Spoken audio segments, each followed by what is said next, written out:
Leçon de la patience. Dans un petit village niché au bord d'une rivière sinueuse, vivait un vieil homme du nom de Tao. On disait de lui qu'il avait la patience d'une montagne. Chaque matin, il s'asseyait au bord de la rivière pour observer le courant. Les villageois, pressés et occupés, ne comprenaient pas ce qu'il faisait là, mais ils respectaient sa sagesse. Un jeune homme impatient, nommé Li, vint un jour voir le vieil homme. Li était un agriculteur qui avait semé ses graines une semaine auparavant et s'impatientait de voir la récolte.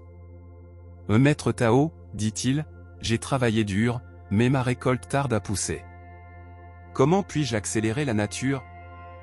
Comment puis-je obtenir ce que je désire plus rapidement ?» Tao ne répondit pas tout de suite. Il se contenta de tendre la main et de laisser une graine de lotus tomber dans la rivière. Le courant l'emporta doucement. « La rivière sait où elle va, dit Tao. Elle ne se presse pas. Ses rives sont sculptées par le temps, pas par la force. Pour trouver le véritable chemin taoïste, tu dois apprendre à faire confiance au processus. Les leçons de la patience sont les plus profondes.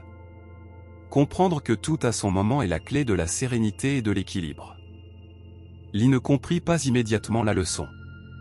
Il s'imaginait que la patience était une simple attente, une inactivité. Il retourna à son champ et, dans un élan d'impatience, il tira doucement sur ses plants, espérant les faire grandir plus vite.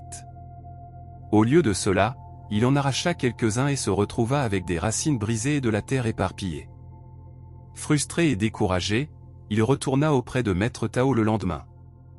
Le vieil homme était toujours assis au bord de la rivière, un sourire paisible sur son visage ridé. « Maître, j'ai essayé d'aider mes plants, mais je les ai blessés. Je ne comprends pas. » Maître Tao lui montra alors un jeune saule qui poussait près de l'eau. Le saule était mince et flexible, mais ses racines étaient profondément ancrées dans la terre humide.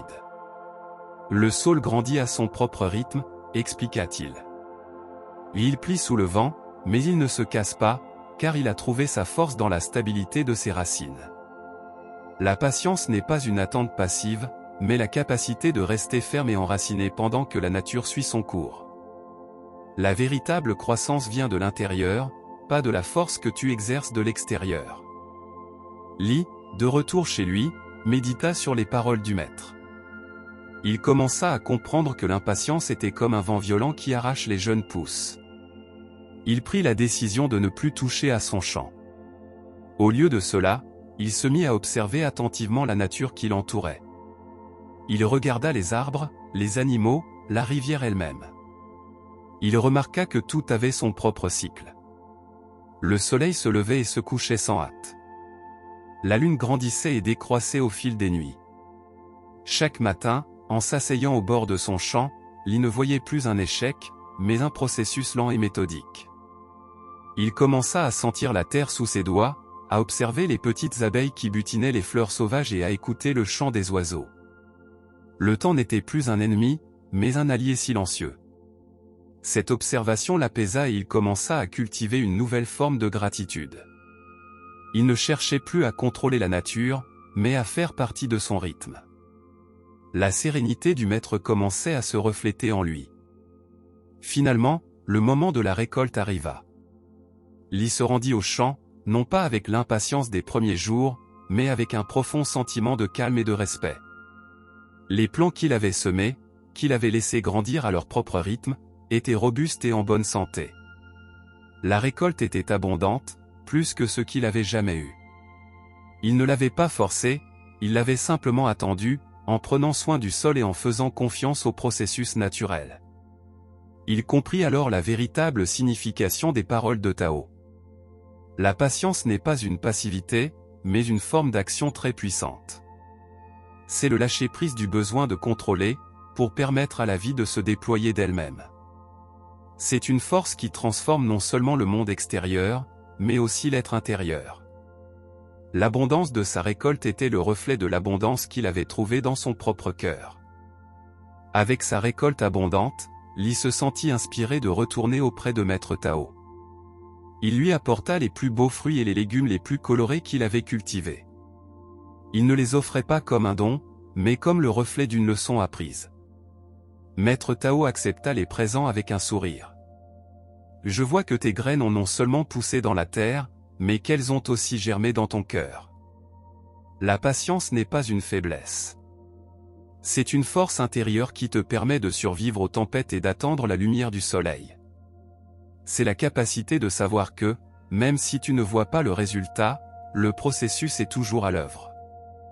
Le Tao ne se presse pas, et pourtant tout est accompli. Li s'agenouilla devant lui, une sincère humilité dans les yeux. Il avait cherché des réponses à l'extérieur, dans des méthodes pour accélérer le monde, alors que la véritable réponse se trouvait à l'intérieur, dans la tranquillité et l'acceptation. Li ne retourna pas à son champ le jour même. Il décida de passer du temps au bord de la rivière avec Maître Tao, non pas pour chercher de nouvelles réponses, mais pour s'imprégner de l'énergie du lieu.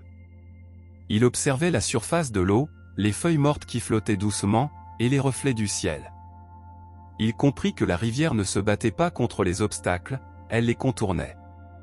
Elle ne forçait pas son chemin, elle le trouvait. Un jour, le maître lui posa une question simple, « Li, qu'as-tu appris en observant la rivière ?» Li répondit, « J'ai appris que la vitesse n'est pas la force. J'ai appris que le but n'est pas toujours la destination, mais le voyage lui-même.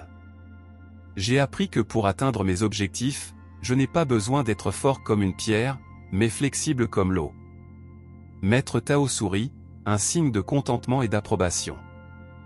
Inspiré par ces nouvelles compréhensions, Li commença à appliquer ses principes taoïstes non seulement à son agriculture, mais aussi à sa vie quotidienne. Au lieu de se précipiter pour terminer ses tâches, il prenait le temps de les faire avec pleine conscience. Il écoutait patiemment les histoires de ses voisins, sans les interrompre. Il ne s'inquiétait plus de ce que l'avenir pourrait apporter, mais vivait pleinement le moment présent. Son impatience avait été remplacée par une profonde quiétude. Les villageois remarquèrent la transformation. Il n'était plus l'homme pressé et frustré, mais une source de calme et de tranquillité. Il avait appris que la véritable maîtrise de soi ne venait pas du contrôle de l'extérieur, mais de l'harmonie de son monde intérieur. La leçon de patience n'était pas une simple astuce pour de meilleures récoltes, mais une philosophie pour une vie plus riche et plus épanouie. Des années plus tard, Li devint à son tour un vieil homme respecté. Il était souvent assis au bord de la rivière, tout comme Maître Tao l'avait été. Les jeunes du village venaient le voir, non pas pour lui demander comment accélérer les choses, mais pour apprendre à les ralentir. Un jeune fermier, pressé comme l'avait été Li, lui demanda un jour, « Maître, quelle est la clé de la sérénité que vous dégagez ?» Li sourit. Il montra du doigt la rivière qui continuait de couler paisiblement. « La rivière ne se demande pas si elle va atteindre l'océan, » dit-il. « Elle coule. Elle ne force pas l'eau à aller plus vite, elle se contente d'être le chemin. La patience est de se souvenir que tu es la rivière et que tu peux, sans te presser, atteindre l'océan. La véritable richesse est de vivre chaque instant de ce voyage. C'est la plus grande leçon du Tao.